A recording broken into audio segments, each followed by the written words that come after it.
I had my children on the floor. I was on my favourite blanket that my grandmother gave me on the floor like a cat.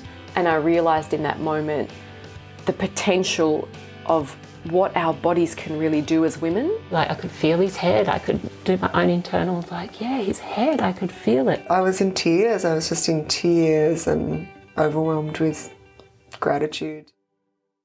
Hi and welcome to the Natural Birth Podcast, the podcast that is bringing embodied birth wisdom from women from all over the world sharing their natural birth stories. Don't forget to subscribe and download so that you can always have access to these empowering and positive natural birth stories.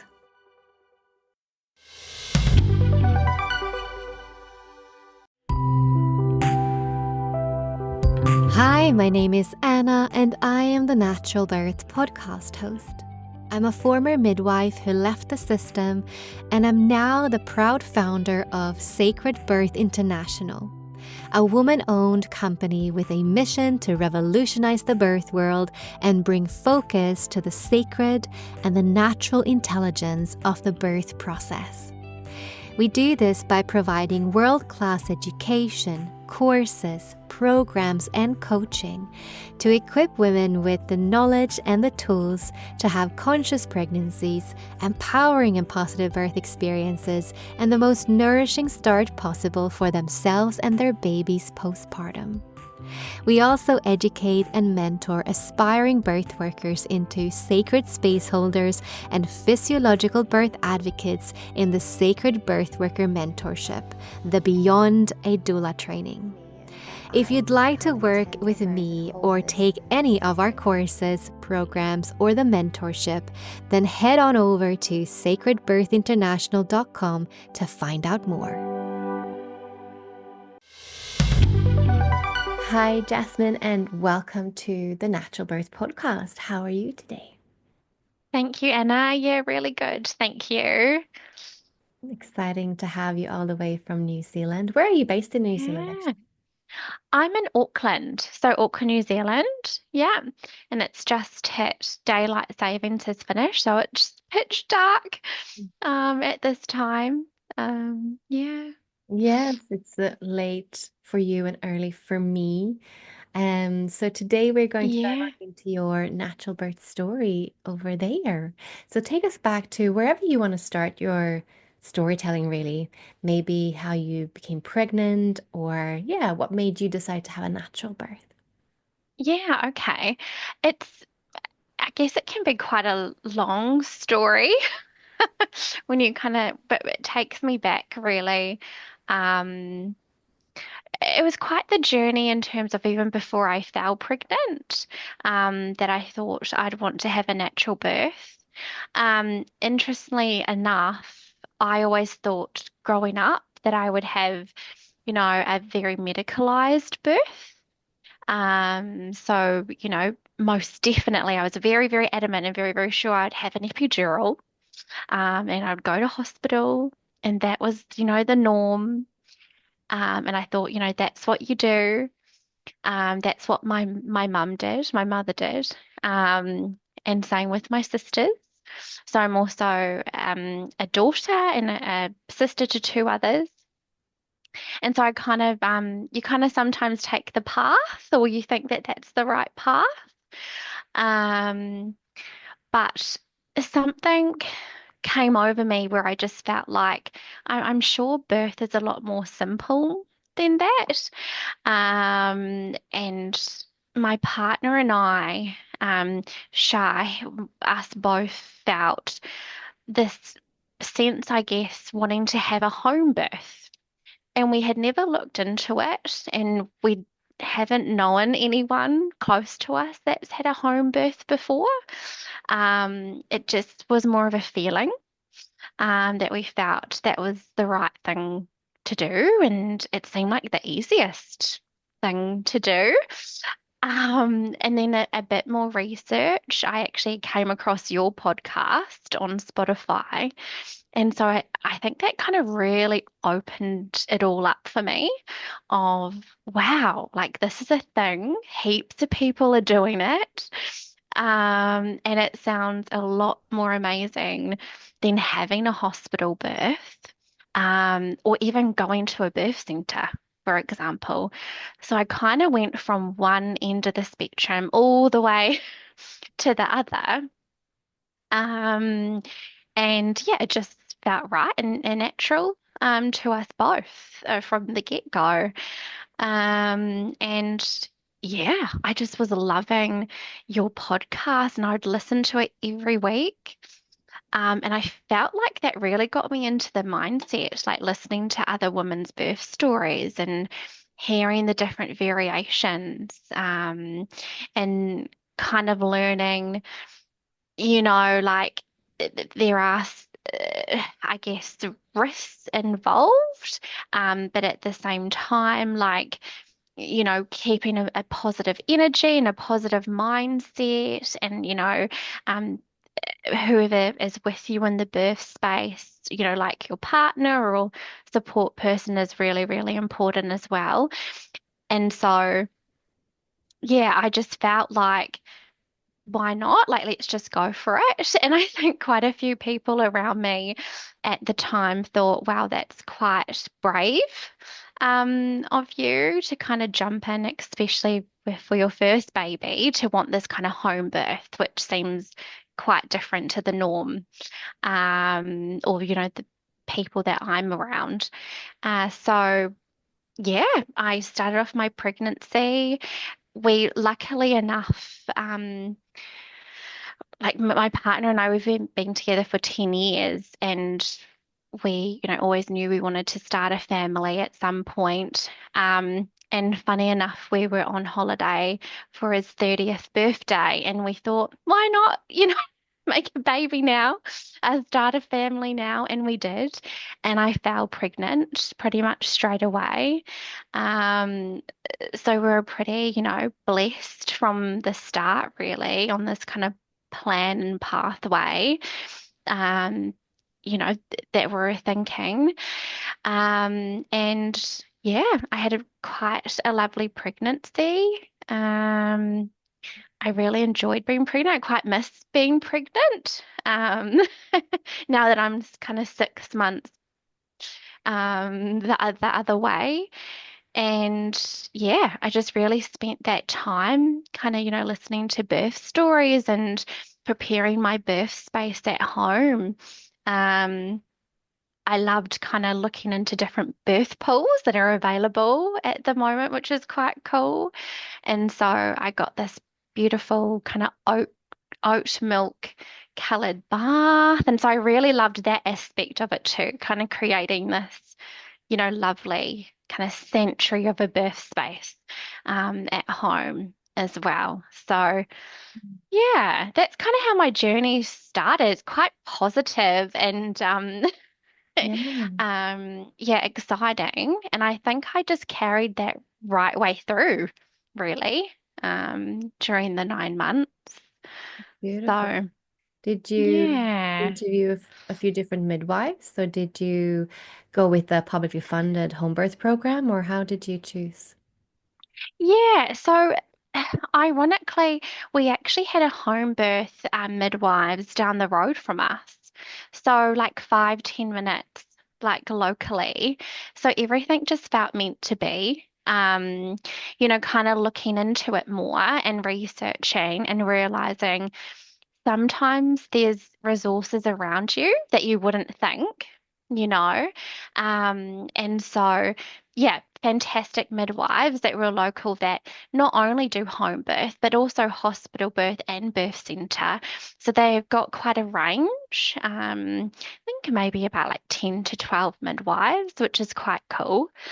Um, so you also not only, or me myself, not only my midwife was trained and experienced in home birth, she also has birthed in other, you know,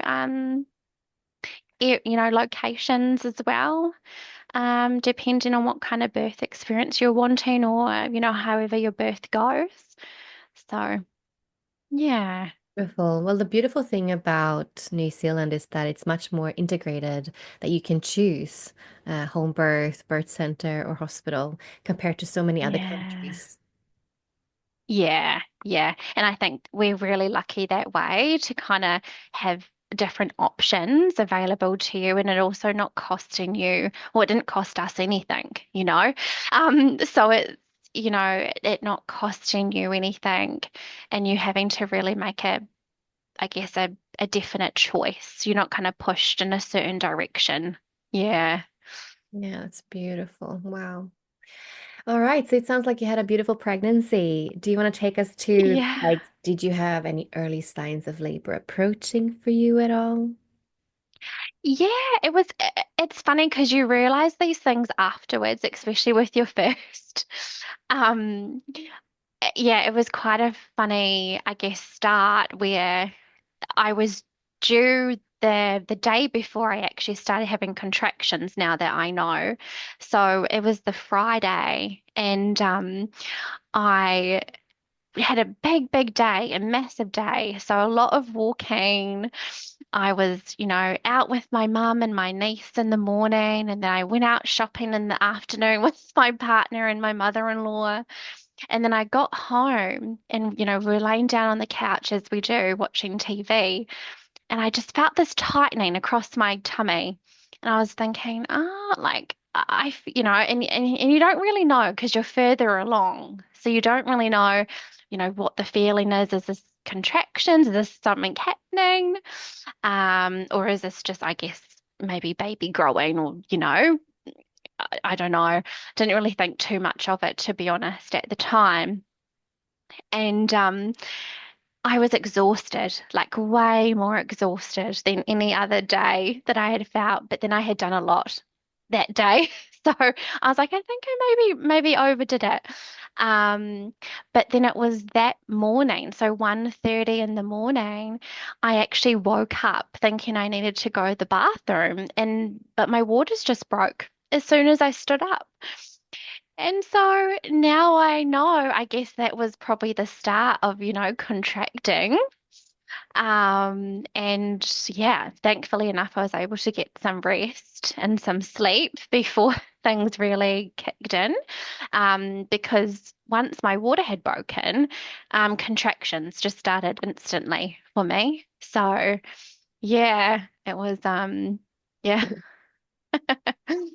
started going from there. And it's funny because taking, other people's advice, they would say, get as much rest as you can, like at the start of labor and that. And so I thought I better get as much rest as I can, I was saying to my partner, and I tried to lay down and see if I could nap, and I couldn't nap. And I think it was just Amelia, which is my daughter's name, was like, I'm ready to come, mum. Like, yeah, you're not resting now. Yeah. Yeah. And that's Yeah. the thing, for some women, they can't, and it is really just on from the get-go. It's literally Yeah. on. And some have really regular Yeah. contractions and quite strong ones from the get-go. Yes. And then, of course, which you've heard, which for many, especially first-time moms, maybe you have this slow start and you can go for a whole day before the labor kicks in. Yeah. But if your water's break and you instantly get a contraction, usually, because that usually means the cushioning is gone and the head just applies, Right. go. Yeah, and it's funny because there seems to be a few stories, especially with first time mums, like it is a bit more of a slower start process. And so I was prepared for that, thinking, I'm surely things wouldn't ramp up so fast. I'd have some time, to kind of gather my thoughts a little bit and kind of register what's happening. But yeah, no, just quite powerful contractions, like laying down was too uncomfortable. And I was straight away in the standing position, just swaying on our dresser, which is really, really comforting. So, yeah. Beautiful. And how did it continue? Yeah. Yeah, so basically, from there, I was just, yeah, swaying on our dresser for a lot of the time, so quite a few hours. Um, I didn't really move from there, to be honest, until maybe like coming close. to sunrise time, and it started to get a bit more of like a pressure, because I could really feel her bearing down like more and more, which I found quite amazing actually, because it wasn't painful or anything. It was more of just a pressure, and I knew it was her head kind of, coming down. Um, and at that point, because my contractions became quite a bit more intense, and I thought the pool's not filled up yet. I might try the shower, because I know a lot of women suggest the shower being really, really soothing and comforting. Um, and so I jumped in there for a bit, and that was so nice. Like I loved that. I didn't want to get out. Um, and yeah, I stayed in there for a bit. And then it was kind of time, okay. I- I'm not sure if this is common, but my midwife in particular said, to not call her until I was quite far along, like when contractions were about, I think it was like a minute, at least a minute or two apart. Um, and so yeah, it wasn't till that point that I was kind of in the shower and I could actually feel her coming down more. I was like, okay, we better call the midwife now. Um, and so we called her. And actually, funny enough, she was at another birth at the time. And so she said, her thing was, which was, I feel like was quite good advice at the time, and it kind of made me understand what I was feeling, was can I feel it in my bottom? Like, can I feel the contractions in my bottom? Um, that was her kind of signal of like how far along I was. Um, and at that stage, I couldn't. But then as soon as I hung up the phone from her, I could. Oh. So it was like, no, no, no, no, get her back on the phone. Yeah, it's happening. She's like coming, I think, Shah, fill up the pool. It was kind of like an instant, which is quite funny to think of because it felt the same when my waters had broken. It was like, okay, this is happening. And then all of a sudden it was like, she wants to come, you know?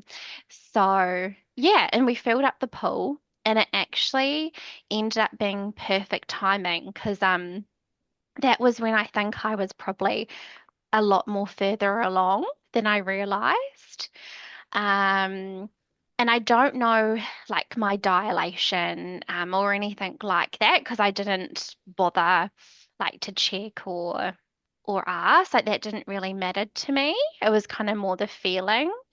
Um, and so yeah, gosh, I jumped in the pool and I loved the pool as well. So I was grateful water like was my thing because I know sometimes when you choose, you know, a certain, I guess, a pool or a TENS machine, you don't really know what's going to work for you and what you might enjoy.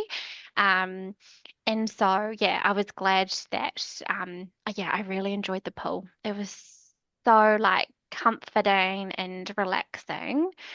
Um, and it was probably about 8:30 in the morning at that point. So I had gone from like 1:30 in the morning to about 8:30, kind of working through these contractions building up. Um, and then my midwife had arrived just as I got in the pool. So it all kind of worked out really good timing um for me and kind of, the progress I was making. And then it was, yeah, from about, she was born at 12:45. So from about 8:30 till 12:45, I was in the pool. Um, and I believe it was about 2 hours that I was trying to push her head out.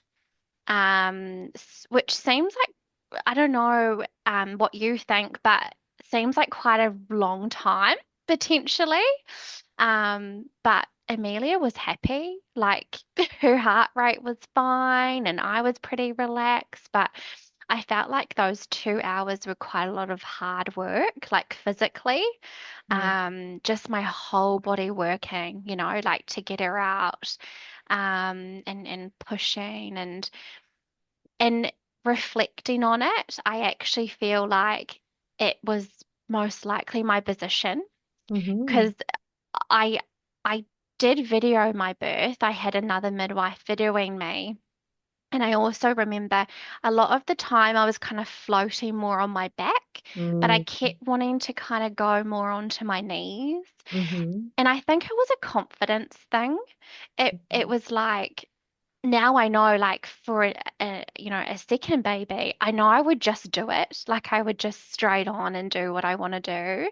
But I think it was maybe me thinking maybe the midwife knows, like I was taking more her lead of what to do, and maybe because she was giving me ideas, I thought that was the best. Whereas I should have had more confidence and kind of just going on my knees straight away or Yeah.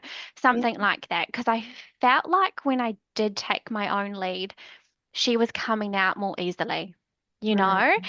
And it's funny because I had forgotten that in the moment. Because I hear so many women say that, follow your body's lead and, listen to what it's telling you.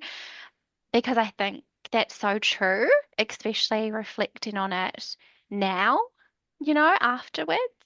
And I feel like maybe that process could have been a bit quicker and a bit easier, you know? So I have two questions if you can. Yeah. I have two questions I'd love to ask. So first, when you say it took 2 hours to push her head out, I wonder, do you mean that the midwife could actually see the head coming out of your labias, or do you mean just the bearing down process? It was a bit of both. Yeah. Like yeah, I feel like we could see her head. Yeah, like yeah, to be honest, I think it was her head because all I would be told is we can see your hair, we can see your black hair. Like so she Yeah. has beautiful black hair. Yeah. Um yeah, so I think it was her wasn't so much her transitioning down, it was her actually her head, yeah, was coming through, but not yeah. And then my second question is, so what did you say that the midwife thought that you should float on your back when you were pushing? Yeah, yeah. Like I was kind of directed to like float on my back. Um, and it wasn't until I guess time was kind of going a bit longer that she then suggested I go on to kind of my like knees or, with my leg up, with one of my legs up in the pool. Yeah, kind I'm of in a kneeling position. Yeah. I'm very surprised by that too. I wonder what her reasoning was for that because of course Yeah.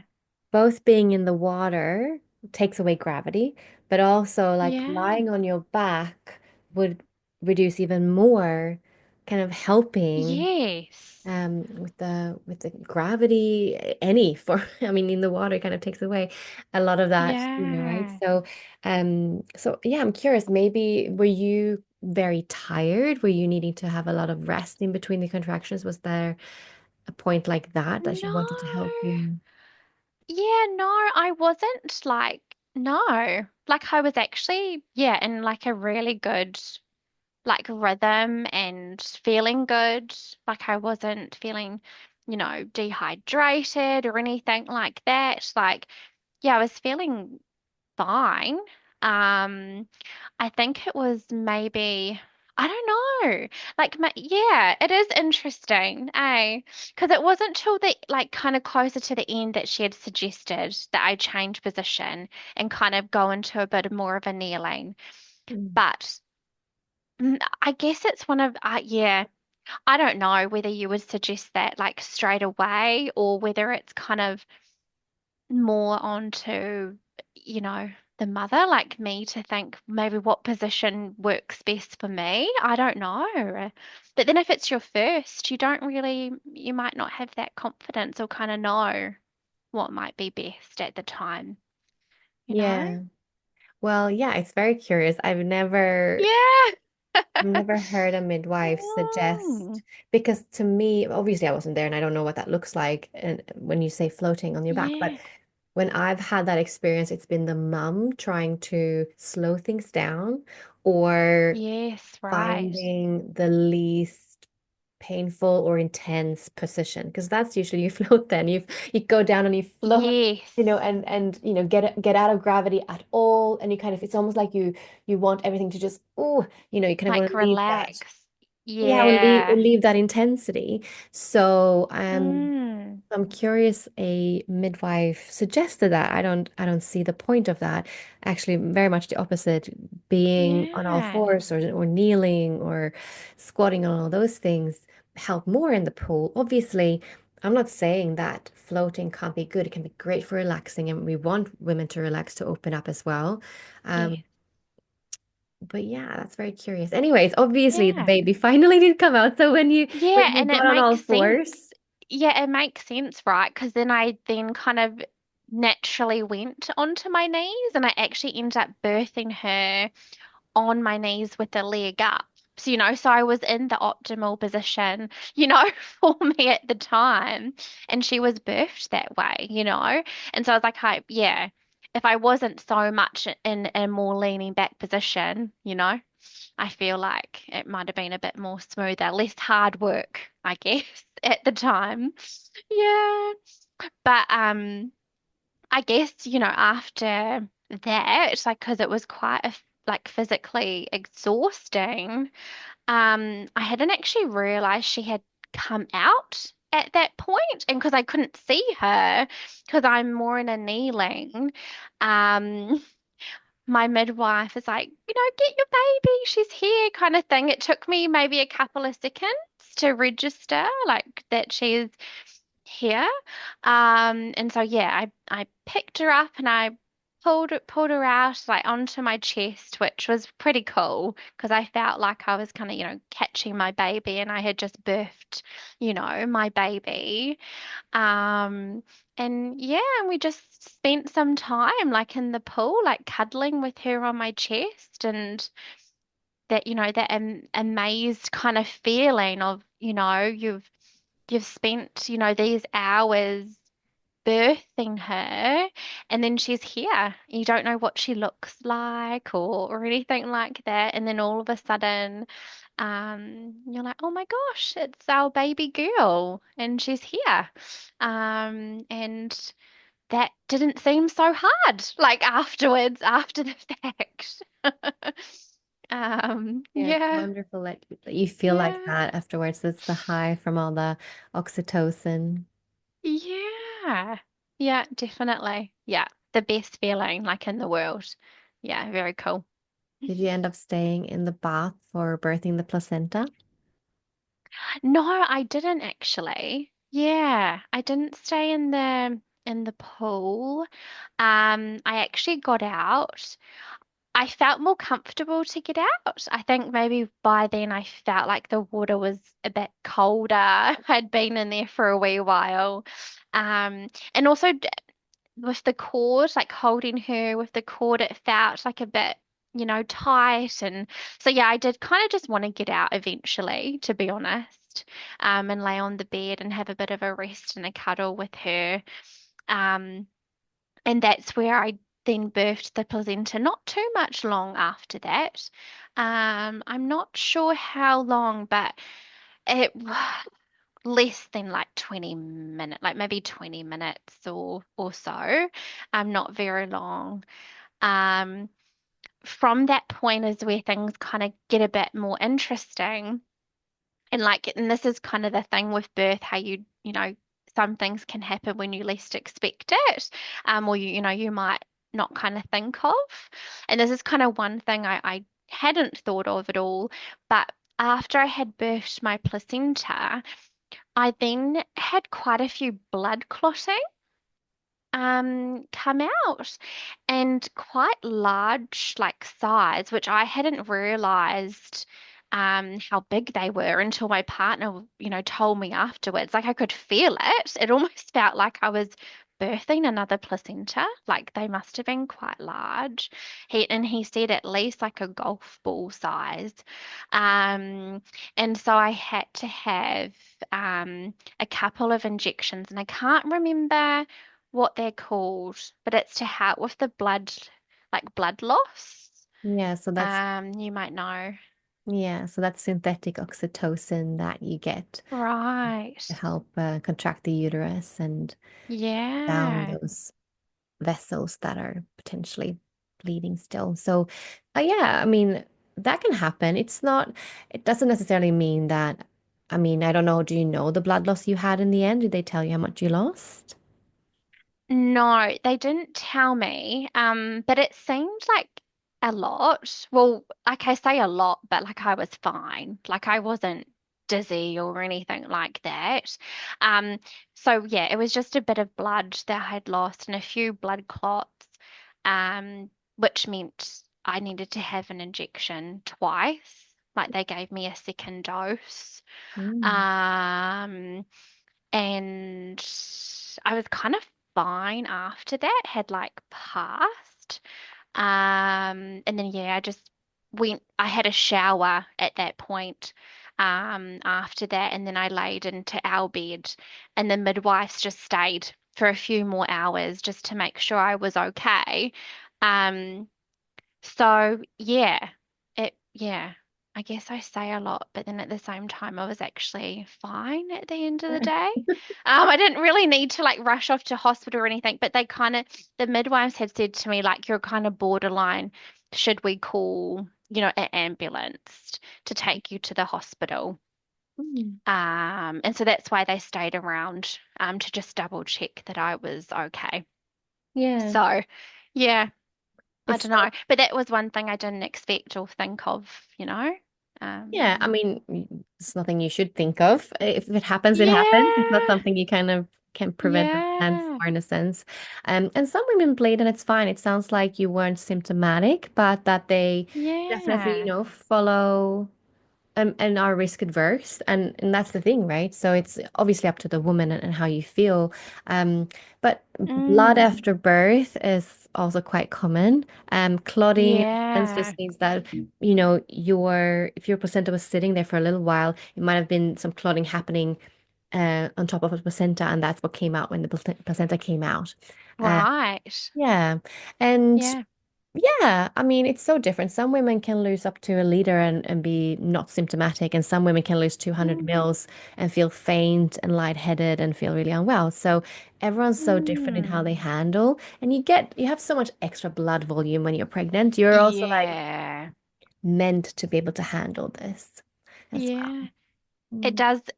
It's funny because it did make me think, like, it made me kind of a little bit worried afterwards whether I should be worried about that next time I have a baby. But it's clearly just something that's just normal, like it doesn't have to be a big thing. Um, which maybe at the time it didn't need to be such a big thing as what it was, maybe, or as you say, like more risk adverse and just being precautious. Yeah. Yeah, and And who would have yeah, known, Maybe it was yeah, exactly the right call, and giving those injections meant that you could just stay at home and all was fine and everything stopped. yeah, And maybe would have otherwise too. I mean, obviously, yeah, we can't know that, and I definitely can't say that. But I just have had different experiences with some women who, as I said, can lose quite a lot, and they're just not symptomatic. So it just yeah, depends who you are and your blood pressure normally, and just your constitution. yes, And right, I mean, I'm a person that has low blood pressure, so like I would react much quicker than someone who has normal or maybe high blood pressure, or just it's right, different, and how well we're yeah, nourished, and if we're anemic or not, and all these different factors. yeah, So just the amount in itself, and also if we think about the amount, like 500 mils over that or at that point is called a hemorrhage, which is like, think right. about it, That's interesting. it's not Yeah, that much. no, And 1 liter, if you have a cesarean, you have to have over a liter for it to be called a hemorrhage. And then yeah, why is there a right, difference between having a yeah. vaginal birth or a cesarean? So Wow. that's And all. the word hemorrhage can sound quite significant, right? Like that can sound quite scary to someone. Yeah. And you can say, I hemorrhaged, and then to someone that maybe hasn't had a baby or is about to have a baby, you might think, oh, like what does that mean? Mhm. So Yeah. And then some yeah. women bleed like almost nothing. So it's Yeah. both fascinating. We're just all so different, right? Yeah. So it's Yeah. variations of normal. But I'm not saying you didn't need those, vaccinations, what I'm saying, those injections. Yeah. Those injections, and maybe that was just perfect for you. And that's why you have a Yes, woman midwife. That's why you have that's it. right. Hmm. Yeah, and that was the cool thing. It's like my midwife was equipped with everything she needed for me if I need it. Um, and that's kind of, one thing that for us, like for my partner and I, that's what we wanted to do. Like we made our decision in terms of a home birth, but what was, and I probably should have prefaced this at the beginning, and I'm kind of going back here, and I guess we always like to talk about the positive, right? But a part of my birth story hugely was a lot of noise around me, around home birth and it being safe, and it being risky, and you're putting yourself and your baby in a certain amount of danger. And I had a lot of that pressure from my close family, um, and I think that's one thing a lot of people don't realize, a lot of situations that you can come up with, your midwife has it all there readily available, to best support you, during and after birth. Um, and I don't know if you've heard, but New Zealand actually just brought out a new home birth documentary. And I watched it the other day. It's about 40 minutes long, and it's really cool to kind of see a bit more of a conversation, about home birth. And it was a story of, different families around New Zealand, and a few midwives on there even saying that, if you have a low risk pregnancy, they would first suggest a home birth, for a whole range of reasons.